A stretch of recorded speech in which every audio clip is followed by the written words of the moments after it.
மா மா சொல்றேன். நான் ஒரு டைலாக் சொல்லிட்டா. சொல்லு. கட்டின பொண்டாட்டிக்கு கணவன் விடுந்தையான், இருந்தாலும் பிறந்துச்சு அவங்களுக்கு ஒரு அழகான குழந்தையான்.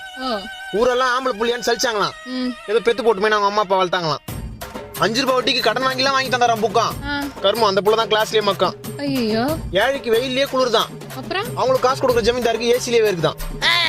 ஒரு பாருக்கிற பையனை ஒரு பொண்ணு கூப்பிச்சான். சரி போலான்னு கிளம்பும்போது அவன் செருப்பு வந்துச்சான். ஒருத்தனுக்கு ஊர்ல வச்ச பட்டம் பயந்தான் ஒலியான். ஆனா அவங்க அப்பா பாக்கெட்ல 5000 ரூபாய் இருந்தாலும் அசால்ட்டா தூக்குற அளவுக்கு தைரியசாலியான். அப்ப புள்ளைக்கு பணக்காரன் பேர் வச்சானா. அப்புறம் அந்த புள்ள வீட்லயே 10 ரூபாய்க்கு பிச்சை எடுத்தானா. மாட்டை பார்த்து குழந்தை கவுவிச்சான், அதை பார்த்து நாய் வவுவிச்சான். அப்பா காசெல்லாம் அம்மா கரைக்குதான். இதை உண்மைன்னு சொன்னா நம்மள முறைக்குதான். 19 வயசுல 20 பொண்ணுங்க கூப்பிட்டாலும் போக மாட்டானா. இப்ப 24 வயசு ஆச்சே கல்யாணம் பண்ணி வைக்கல ஏன்னு கேட்டானா. டயலாக்மா இது, டைலாக்கா? டைலாக் தாமா இது, டைலாக். டைலாக் தாமா.